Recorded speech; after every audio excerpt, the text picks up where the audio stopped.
queria te perguntar, e assim, até para ajudar a ficar um pouco mais claro, essa relação entre, primeiro, a Petrobras e as multinacionais, e segundo, as descobertas de petróleo. Porque, assim, você, melhor do que ninguém, conhece essa história, né? A primeira pergunta que eu te faria é, do petróleo descoberto no Brasil, nos últimos 30, 40 anos, quem descobriu, né? Quanto que a Petrobras descobriu e quanto que as multinacionais descobriram? Porque, assim, pelo que você conta, e acho que isso é bastante claro, as multinacionais elas querem vir depois que o trabalho já foi feito, que o risco foi tomado, que as descobertas foram feitas, né? Que os campos já estão, vamos dizer assim, desvendados, né?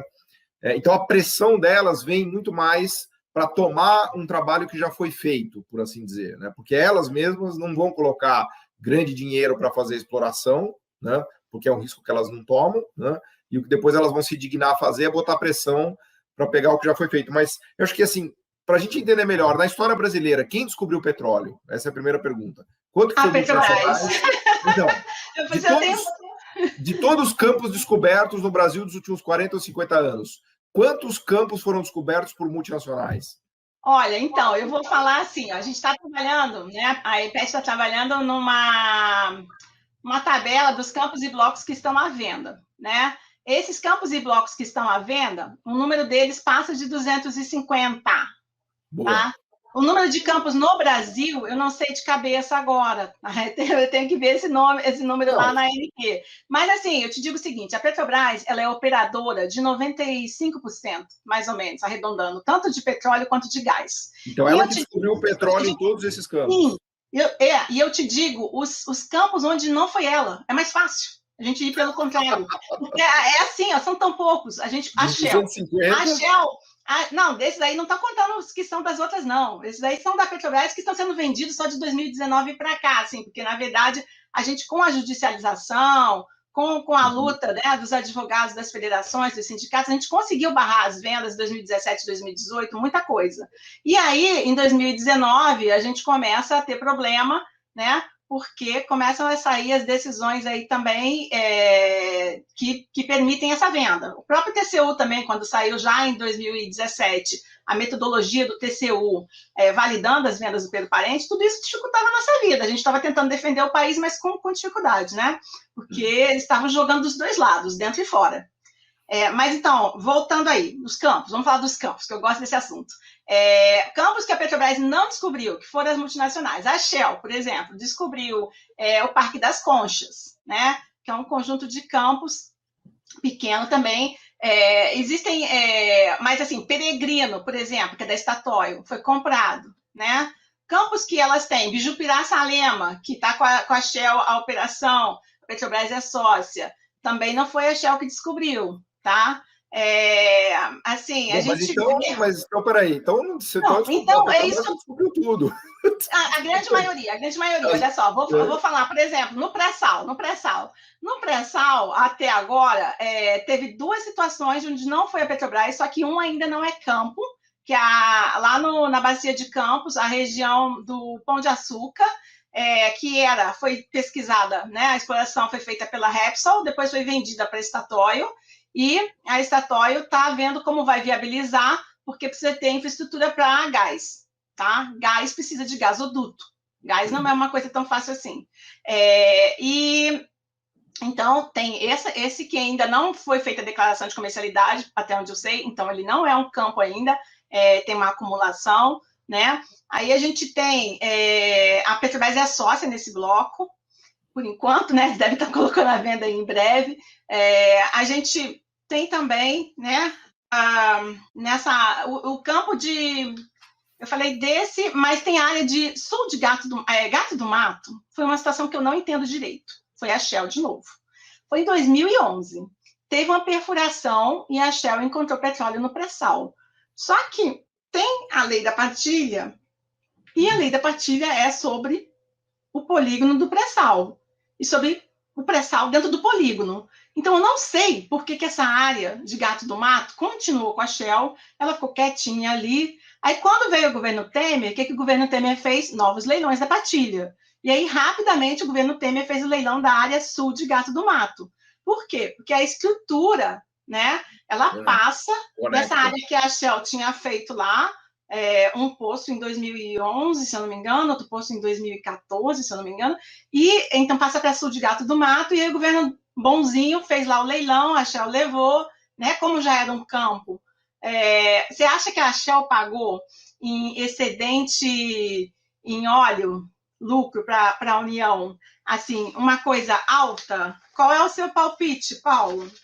Você acha que a Shell pagou, assim? Não, primeiro eu estou chocado, porque o que você estava falando aqui é que multinacional nunca descobriu petróleo no Brasil. Então, essa é uma informação que as pessoas não têm, né? Não, descobriu muito pouco. Então, não, mas pelo que você está me contando, podemos ignorar, porque o papel das multinacionais na descoberta de petróleo no Brasil é praticamente nulo. A segunda coisa, não estamos nem falando de pré-sal ainda. A segunda coisa que você está falando é que agora as multinacionais querem comprar tudo, agora que o serviço já está feito, que a Petrobras ficou durante 20, 30 anos pesquisando, explorando e encontrando esse petróleo com dinheiro dos brasileiros, com dinheiro público, né? Então, é esquisito, né? Porque parece que isso é vendido como solução, né? Se uma multinacional nunca achou petróleo no Brasil, por que diabos? Por que eu quero multinacional aqui? Eu queria falar mais uma coisinha. Ô, Patrícia, peraí, eu já te devolvo a palavra.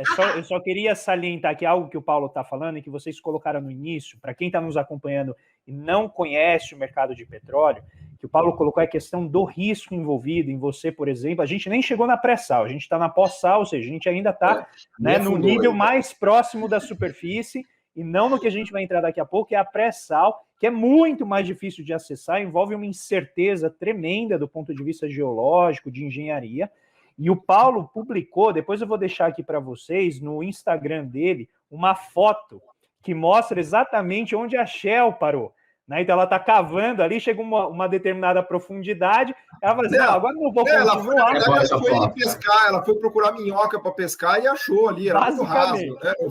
E a Petrobras continuou, né, entrando naquilo que tinha uma incerteza elevada e conseguiu acessar essa imensa reserva de petróleo. Isso é importante para frisar aqui, Patrícia, porque as pessoas às vezes acham que vocês acordam na Petrobras, ligam o computador e tem um raio-x que já mostra onde estão todas as jazidas e é só furar. As pessoas não têm ideia do processo muito árduo e difícil que é para chegar nisso. Então, quando a gente está falando de risco, é isso. A Petrobras entrou lá, correu todo o risco, suportada por toda a coletividade, por todo o Estado, e agora que chegou lá, as empresas, então, querem, né, usufruir disso com toda a incerteza removida. Patrícia. Isso, mas olha só, isso é em todas as áreas, né? Por isso que elas estão querendo a infraestrutura do refino, a infraestrutura de transporte e comercialização. Assim, é uma carnificina, tá? Eu não gosto nem de começar a falar muito assim, porque às vezes eu fico emocionada. Eu vou voltar lá, só fazer uma pequena correção. O sul de Gato do Mato e Gato do Mato são áreas do pré-sal. São pré-sal, sim, tá? É uma estrutura do pré-sal. E, na verdade, lá na área de Gato do Mato, tem duas estruturas, uma menorzinha e essa maiorzinha, que passa para a área sul de Gato do Mato. E o interessante foi o seguinte, foi o segundo leilão, né? Nesse primeiro leilão do governo Temer, eles colocaram para leilão Carcará, que a essas alturas o Pedro já tinha vendido, né, em 2016. Ele chega, a Dilma nem acabou de ser totalmente afastada, mas ele já sai vendendo, né?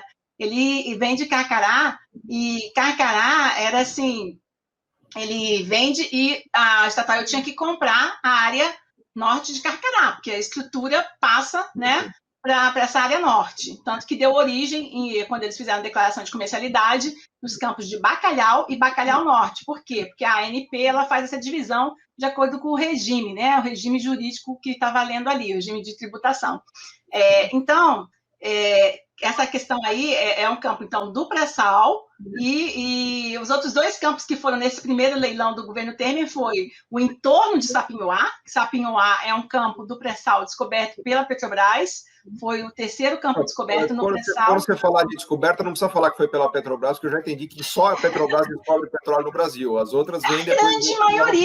Grande maioria. Agora, assim, hoje em dia, todas elas têm, quando você vê lá no relatório, boletim mensal, a lista de concessionárias, né? Você pode estar, assim, considerando que a maior parte das concessionárias estão recebendo o petróleo que elas têm hoje em dia da Petrobras, que é a nossa grande operadora, é a que bancou o risco. O Estrela fala muito bem essa história, e bancou esse risco porque fez um investimento de décadas, né? Acho que foi o Wallace que falou, posso estar confundindo, mas assim, um investimento de décadas em desenvolvimento de tecnologia, né? a gente tem que pensar um pouquinho assim, que a Petrobras, muita coisa que não se fala sobre a Petrobras. Quando a gente vê o relatório da base de Alcântara, daquele acidente que aconteceu lá, a gente tem na referência bibliográfica Petrobras.